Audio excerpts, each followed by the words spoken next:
Hello everyone. Today we will be discussing about electromagnetic spectrum. तो देखो जो frequency range होती है किसी भी इलेक्ट्रोमैग्नेटिक एनर्जी की वो एक्सटेंड करती है फ्रॉम अप्रोक्सीमेटली 10 पर 2 टू 10 पर 24 हर्ट्ज। फोटोन की जो वेवलेंथ होती है एसोसिएटेड इस टाइप के रेडिएशंस के साथ वो अप्रोक्सीमेटली 10 पर 7 से लेके 10 पर -16 मीटर तक होती है। ठीक है, यहाँ तक बात समझ में आई। अब ये जो वाइड रेंज ऑफ वैल्यूज जो हम लोग देख रहे हैं वो अलग अलग टाइप के इलेक्ट्रोमैग्नेटिक एनर्जी की है और ज़्यादातर जो है हमारे से फेमिलियर हैं। इन सबको ग्रुपिंग करके हम लोग in short in one word electromagnetic spectrum कहते हैं। जो इलेक्ट्रोमैग्नेटिक स्पेक्ट्रम है वो entire range of electromagnetic energy को कंट्रीब्यूट करता है। जो हमारे से नोन इलेक्ट्रोमैग्नेटिक स्पेक्ट्रम है वो बेसिकली तीन है। पहला है विजिबल लाइट, दूसरा है X ray radiation and gamma radiation, और तीसरा है रेडियो फ्रिक्वेंसी वेव्स। तो ये सारे मेरे सबसे ज़्यादा यूजफुल और सबसे ज़्यादा नोन टू हैं। दूसरे पोर्शंस आपने नाम ही सुना ही होगा, ultra violet light, infrared light and microwave radiation. तो ये सब है। ठीक है, फिर आगे हम लोग बात करते हैं। इतने सारे अपन वेरियस टाइप ऑफ एनर्जी को देख लिए। फोटोन भी सेम ही होता है और हर एक को हम लोग रिप्रेजेंट करते हैं as a bundle of energy जिसके पास varying electric and magnetic field होगा जो कि स्पीड ऑफ लाइट से ट्रेवल करेगा। जो फोटोन है अलग अलग पोर्शन ऑफ इलेक्ट्रोमैग्नेटिक स्पेक्ट्रम का वो डिफर करेगा एक दूसरे से only in frequency and wavelength. Ultrasound कभी भी फोटॉन्स के फॉर्म में प्रोड्यूस नहीं होता है, ये बात आपको ध्यान में रखनी है। इस पे क्वेश्चन भी पूछे जा सकते हैं बिकॉज ये अलग है ना बाकी सारे इलेक्ट्रोमैग्नेटिक स्पेक्ट्रम से। तो इसलिए इसको हम लोग बता रहे हैं, डिस्कस कर रहे हैं और इसी पे क्वेश्चन पूछा चला जाएगा। इसके पास कोई कांस्टेंट वेलोसिटी नहीं होती है, just as in case of electromagnetic spectrum. Ultrasound एक वेव होता है मूविंग मॉलिक्यूल्स का।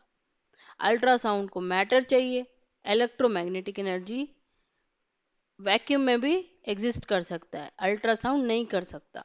डायग्नोस्टिक अल्ट्रासाउंड जो हम लोग बात करेंगे वो हमारे इलेक्ट्रोमैग्नेटिक स्पेक्ट्रम के का पार्ट नहीं है, ये बात आपको ध्यान में रखनी है। अब हम लोग मेजर कैसे करते हैं इलेक्ट्रोमैग्नेटिक स्पेक्ट्रम को। देखो फिगर 3.6 को देखने बोल रहा है, फिगर 3.6 यहाँ देखते हैं अपन। देखो यहाँ पे आप देख सकते हो गामा एक्स रे है, ultraviolet, visible and infrared, microwaves और रेडियो फ्रिक्वेंसी। अब रेडियो फ्रिक्वेंसी के भी जितने भी टाइप्स हैं वो सब के बारे में लिखा है। लॉन्ग वेव, शॉर्ट वेव, है ना, standard wave, UHF, VHF, UV light, visible light और इंफ्रारेड। विजिबल लाइट में भी विबग्योर के बारे में आपने पढ़ा होगा, है ना। गामा रेज में अलग अलग टाइप की थेरेपी होती है, mega voltage therapy, super voltage therapy, diagnostic, contact therapy, grenz rays. तो ये सब के बारे में बात करके इसकी वेवलेंथ और इसकी फ्रीक्वेंसी और इसकी एनर्जी यहाँ पे दे रखी है। एमआर इमेजिंग में बेसिकली रेडियो फ्रिक्वेंसी यूज होता है, जो इतने सारे टाइप्स आपने पढ़े, है ना। विजुअल इमेजिंग में ये सारे आपके अल्ट्रावायलेट, विजिबल, इंफ्रारेड और माइक्रोवेव आ जाता है। उसके अलावा आपका, sorry sorry sorry sorry sorry, I am really sorry, यहाँ पे एक चीज़ मिस कर दिया मैंने। देखो एमआर इमेजिंग में रेडियो फ्रिक्वेंसी आया, है ना। उसी तरीके से विजुअल इमेजिंग में केवल विजुअल लाइट आया, ये बात ध्यान में रखना, जो विबग्योर होता है। और एक्सरे इमेजिंग में आपका 1 मेगा इलेक्ट्रॉन वोल्ट उसे 1 लेके 1 kilo electron volt, visual imaging 1 electron volt, इस टाइप की एनर्जी डिस्ट्रीब्यूशन है। तो इस ग्राफ से, इस फोटो से हम लोग को यहाँ तक समझ में आया। अब देखो इलेक्ट्रोमैग्नेटिक स्पेक्ट्रम जो है वो 3 डिफरेंट स्केल के बने हैं और हर एक जो है एनर्जी, फ्रीक्वेंसी और वेवलेंथ को बताता है।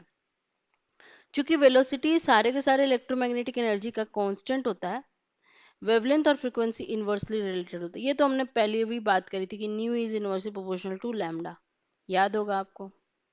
अच्छा हाँ, मुझे याद आया, एक बच्चे ने मुझसे पूछा था सिलेबस बीएससी रेडियो का।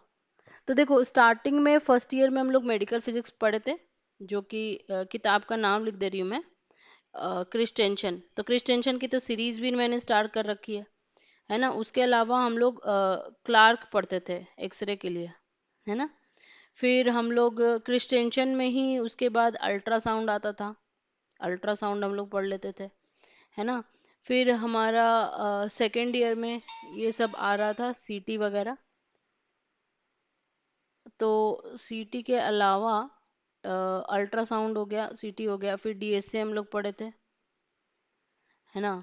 और फ्लोरो भी हम लोग पढ़े थे, ये भी क्रिस्टेंशन में ही दे रखा था, है ना। और फिर एमआरआई हमारा फाइनल ईयर में था। और एमआरआई की तो दो बुक है।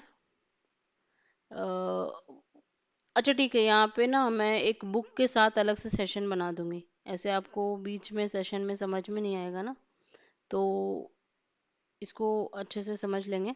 और measurement of electromagnetic spectrum next session में करते हैं, क्योंकि ये थोड़ा सा उसमें एक्स्ट्रा चीज़ें ऐड करनी है। तो यहाँ तक आपको समझ में आ गया होगा, आई होप अच्छे से समझ में आया होगा, और आगे नेक्स्ट सेशन इसके जस्ट बाद आएगा। तो thank you for listening and stay tuned.